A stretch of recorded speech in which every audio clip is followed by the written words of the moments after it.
Just tell me, say the words you long to whisper that I want to hear. Something's on your mind, is it headache? In your smile, be my lady. Just forget the past, it's time to mend your broken heart.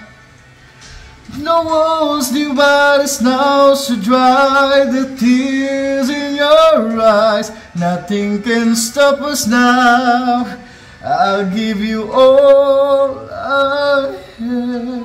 Muli po, Olives TV. Olives Aravino, Olives TV, DJ Francis. Kalingap, good morning po sa inyong lahat. So ayan, nandito na nga po tayo uli sa coffee shop and makakasama naman tayo sa mission ni Kalingap Rob. And syempre bago po yun, kumustahin natin guys si Kuya Ronnie. Wow! Kumustahin lang natin kasi si Kuya Jilo parang galit pa to kaya Kuya Ronnie. Kuya Jilo parang may tinatanim ka pang galit dyan sa puso mo. Never po tayo magtanim ng mga galit. Dapat ang itanim natin pagmamahal. Yan nga gusto ko talagang kasagutan ni Kuya Jilo Salamat sa mga pag-intindi nyo sa amin at become lang po na. Yan, God bless at si Lord na lang po bahala magbalik siksik-tiglig at po na biyaya sa inyo. Ayan. Salamat po bro, salamat. Ayan Kuya Jilo, kukumustahin ko si Kuya Ronnie. Kasi alam ko malungkot pa, hindi pa yata nakabili ng cellphone. Hindi pa bro, wala pa siyang cellphone ngayon Kaya ikaw na bahala bro. Kaya iba-vlog ko siya ulit, kukumustahin ko siya para at least makita ko yung ano niya. Yung reaction niya ngayon. Kung may surprise ba? May surprise pa sa kanya? Wala pa naman surprise. Ay, wala pa. Pero kumustahin ko lang siya. Kumustahin. Sige. Thank you. So ayun mga kalingap, kumusta natin si... Padi, kumusta? Ayos na, Bri. Kumusta na Padi? Andiyan ka pala ngayon. Balita ko, umiyak ka kahapon Oo. Anong naramdaman mo kahapon? Dahil sana pabalikin na sa Pilipinas. Pero ibig sabihin, may pagmamahal ka. Hindi naman Bro, shoutout. Kumusta? Good morning. Good morning bro. Kumusta? Dati lang. Okay lang. Okay. Sige bro, at kumustahin ko si Kuya Ronnie. Nandito lang Ay, si Kuya JJ. Kuya JJ, kumusta? Shoutout. Tawag si bro Staras. Pweto kagabi. Uy, nandito si Kuya Ronnie bro. Kuya JJ. Kuya Ronnie, kumusta? Ayos na po. Linis ka, anong ginagawa mo? Ronnie po. Anong ginagawa mo Kuya Ronnie? Ikit ng mga ko po sa Sunday po ay parang kagayak na pag day off. Ay, Sunday? Sunday ba day off mo? Opo. May day off ako ng Sunday pero sasamahan ko muna po sila Kalinga Prab sa church kasi yun po ang sa akin. Oo, magsimba ka muna. Siyempre hanggang doon sasamahan ko po sila. Bago ako umuwi dapat safety po sila. Yan, tama. Ayun Kuya Ronnie, kumustahin kita? Kumusta ka na? Kumusta na pala yung wala pa, di pa tayo nakakabiling cellphone hintay lang tayo Kuya Ronnie ha? Ayos lang po sir. Oo. Pero may ginagamit ka ngayong cellphone wala? Bali, wala pa po tis muna po. Chat na lang po, nakikichat na lang po pag natin May nasabi sa akin si Ate Lilia parang pag nairam ka sa kanya ng cellphone, parang malungkot ka kasi yung nakakaya po baga manghiram. Siyempre kailangan pag mga importanteng sasabihin, makikichat po ko. Ganun po talaga. Kailangan maghintay, magtiis. At saka mabibili ko rin po yun. Hintay lang tayo bro kasi basta balay mo ngayong week makabili na tayo. Para at least sana po. May magamit ka na. Hindi ko man po inaangad pero sana po. Yun lang po. Nandun na po Tapos na po yun at saka... Wala kasi akong bro, mapapahiram sa'yo Wala pa akong dito. Wala pa akong bala. Okay lang po. Kaya... Okay lang po. Kaya ko naman po mag-guess ilang araw naman, ilang linggo na lang naman po. Mga sahod na rin naman po. Bago ka pa lang kasi, no? Opo. Bago pa lang po ako dito Pero po. Tiyaga lang. Tatsagaan ko lang po. Malapit na rin naman po. Ilang araw na. Ilang araw na lang. Basta bro, anong sabi sa'yo bro ni Kuya Jello naman? Yun, sabi ni Kadilo, Pagsahod daw? pagsahod daw niya, daw Bigay siya. Sabi ko kay Kadilo, hindi naman kita kaya pinupursige, sabi ko. Tsaka, kasalanan ko naman yun, kumbaga hindi mo naman sinasadya, sabi ko sa kay Kadilo. Siyempre, concerned din siya, siyempre, masakit din para sa kanya, siyempre, gamit yun personal na, kumbaga importanteng gamit yun. Sabi niya, mabigay daw siya pagsahod. Sabi ko, basta ako kay Dil, hindi kita pinupursige ha. Basta kung anong dumating at nandyan binigay mo sa akin, tatanggapin ko. Yun ay bukal sa puso man, sabi ko. Tsaka pasasabi ko, pasensya na rin kay Dil. Dahil nagawa ko yun. Siyempre, bugsok baga ng siyempre medyo masama lang ang loob ko nun kasi pero kasalanan ko naman pumasok din Na-realize mo, na-realize kasalanan ko. At natanggap ko na rin pero ngayon malungkot kasi wala akong ginagamit. Pero okay lang. Pero nakaka-communicate ka naman sa pamilya mo? Nauwi naman po ako pag linggo, pag day off ko. Kaya okay lang kahit walang cellphone. Sabi ko, nauwi naman ako ng linggo, nagde-day off naman ako, nakakita ko naman yung magiging ako. Kaya walang problema po. Siyempre, naka-duty. Pag halimbawa, naka-duty ako dito sa gabi. Naka-duty rin ako hanggang gabi siyempre malungkot po dahil minsan ako na lang mag-isa dyan. Wala man lang akong mapanuoran na wala kang libangan. Walang libangan po. Ganun po talaga Grabe mong kasi, di ba talaga mapapayos kagad yun? Opo. Talagang Hindi na po pati maayos at talagang patuloy. sirang-sira yung motherboard niya. Kaya na. Hindi yung LCD lang. Basag, talagang tanggal yung LCD niya. Pati yung screen nga na makapal. Tapos yung pinakang case po niya balik. Kaya hindi na po maayos. Sabi ko kung ipapayos ko ito, di hintayin ko na lang yung sahod. Bibili na lang ako ng bago. Wala pa akong sahod Pwede ko sanang abunuhan muna. Kaso wala pa mga akong sahod bro. Kaya hindi ako Okay lang po yun. makapag-commit. Okay lang po yun sir. Ako naman po yung nagpapasalamat sa inyo dahil kahit pa paano tinutulungan niyo po ako. Talagang sinisikap niyo po na tulungan ako. Maraming salamat po. Talagang yun po, wala naman po akong ibang inaasahan. Hindi naghahangad ng kung ano. Iniisip ko nga ng linggo. Saan ka ba bro na Malayo ba yun? Sa Talubatid po. Talubatid. Labo din medyo malayo din pala. Opo. May service ka? Meron po, may motor po ako dyan na medyo matagal na rin. Pero kaya, kumbaga napapakinabangan po. Kaya po yan. Tsaka iniingatan ko naman po kasi yan ang importante yung service. Pag wala kang service, Mahirap po. Pilay po ang hanap buhay pag wala kang service dito. Malayo po Malayo yun. Talubatid. Malapit na yun kila... Pero dahil nga po sa bait ni Kalingap po, pinastay po ako dito. Nag-stay para siyempre hindi nga mahirapan sa Pangas, lalo malayo ang biyahe, para makapag-ingat na rin. Pero pag araw-araw bro, mahirap yun. Yun. Talo ka sa... Malaking pasalamat po. Malaking pasalamat po kay Kalingap po. Basta kayo rin taste lang muna at ngayong week baka makabili na tayo ng cellphone mo. Ayan. Tsaga-tsaga lang muna tayo kay Ronnie ha. At anong pitya pa lang kasi? Anong pitya pa lang kasi ngayon? Bulsa di peligro ba kung tawagin? Alanganin pa. Buti kung nandito si Bulong bro, kapag di tayo makiram ng pera doon. Kasi big time na yon. Kung nandito po. Oo, nandito si Bulong. Wala, hindi na kami nagkikita nun 2 weeks na akong pumupunta dito, hindi kami nagkikita nun ni Bulong. Hoy! Nandito na! Nakustalking! Ay, grabe! Bro, nandito pala ako! Ayan, ito na yung pag-asa natin! Ayan, bro! Ayan, grabe! Napamura pa ako. Grabe, mga tari na yun! Ano bro, legit? Legit to, galing ka Hong Kong? Grabe mga to, estimate ko mga 40 to 50. Grabe. Pero parang wala nang, parang solve na yung problema mo Kuya Ronnie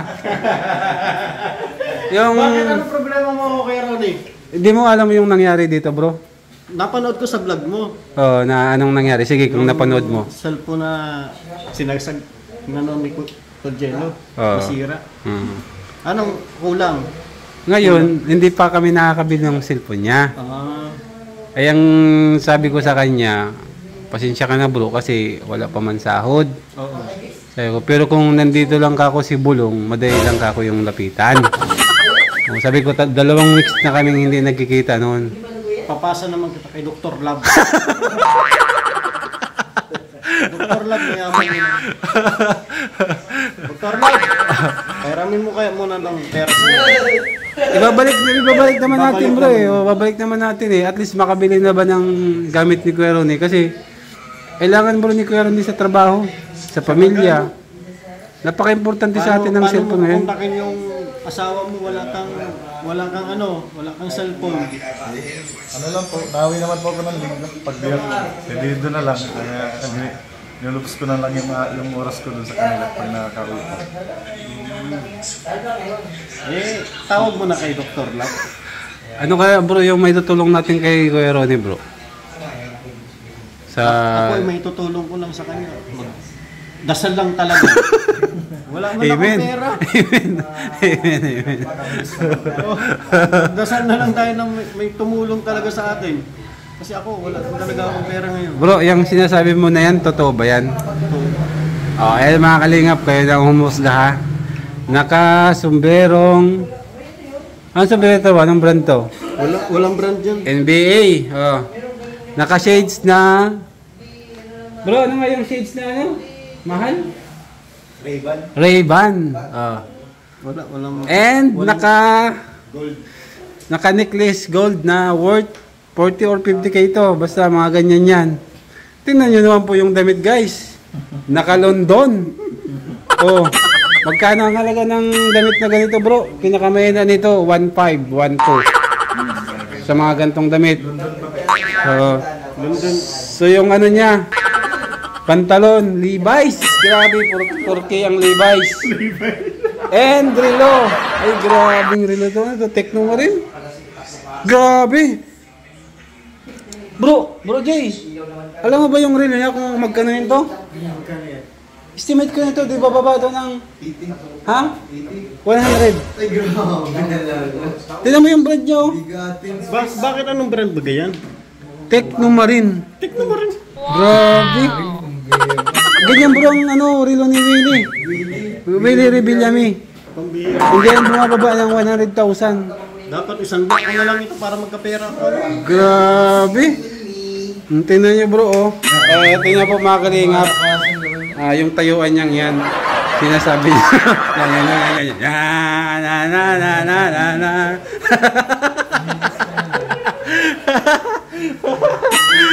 Ayan, Karone, back to you.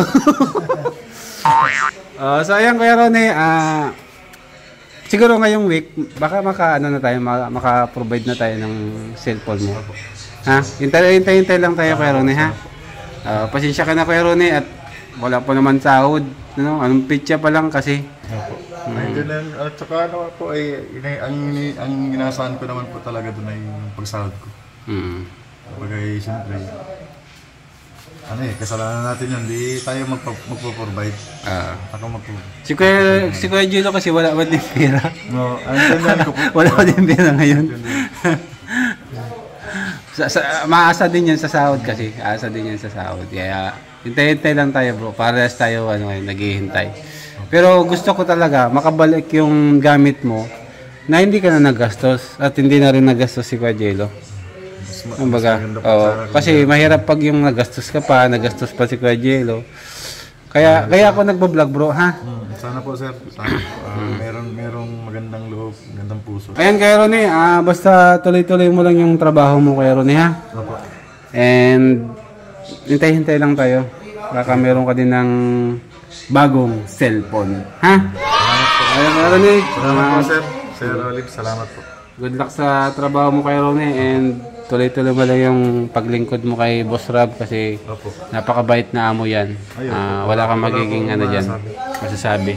Napakabait yan and basta nakikita niya na mapagkakatiwalaan yung tao. Mabait, wala yung problema sa kanya. Napakabait. Kaya yun lang, tuloy-tuloy mo lang Kuya Ronnie yung trabaho mo, kung ano man yung trabaho mo dito. And kumusta pala yung yung paligid at napalinis na natin? Bali, ano po, sa ngayon po talagang hanggang alas 3 na madaling araw, gising ako, palagi ako nakatingin. Wala naman ako napapansin na kung yung ahas, wala. Tsaka maganda po, maraming salamat po Sir Olives dahil napalinis niyo po yung harap, yung damuhan. Dahil dyan po nanggagaling yung mga ahas, tsaka yung likod po ng bahay. Kita mo naman yung likod bro, no?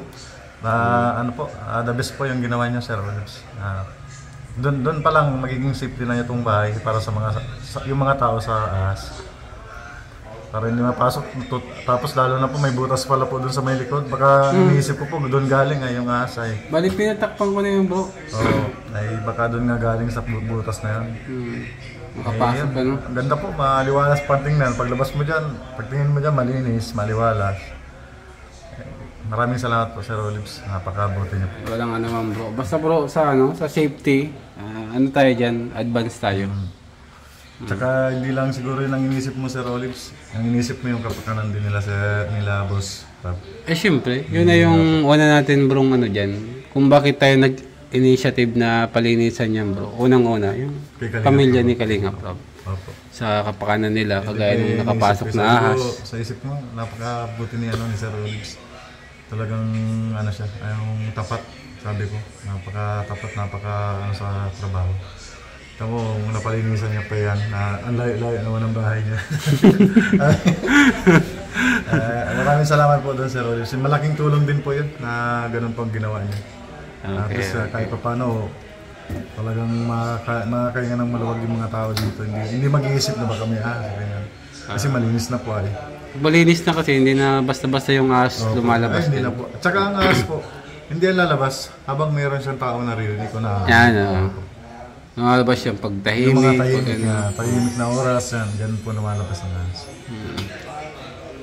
Yung ahas na nakita namin dyan, baka siguro kala niya tahimik kasi nandun lang sa pinto ay nunod-nunod ako doon. Tapos sabi ko parang may maingay sa likod ko. Yun na pala yung ahas na.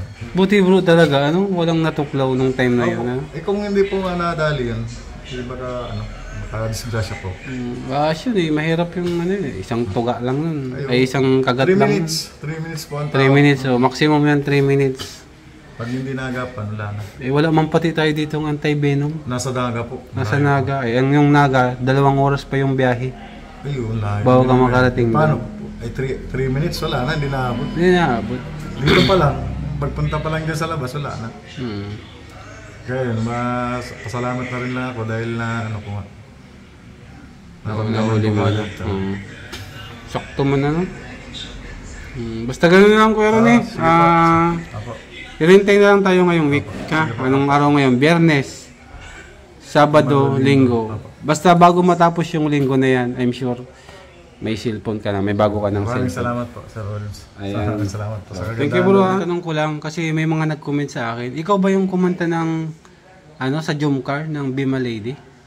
Opo, nung mansari po nila dun sa bahay ni Carla. Ikaw talaga yung kumanta? Nung nasa Kalinga pa ako ng Carpenters. Ikaw pala talaga. Kasi may mga nag-comment kasi sa akin na pakantayin daw kita. Ikaw daw yung nagkanta sa Jumcar. Pwede ka bang makahingi ng sample dyan, Kuya Ronnie? Sige po. Sige. Kantayin mo, Kuya Ronnie, ha? Tagal-tagal na rin pa hindi nakakanta. Come to me and take my hand and be my lady. Truly I must let you know that I'm in love with you. All I want is you. How I need you. So please be my lady. Maybe you could lose the pain if you just tell me.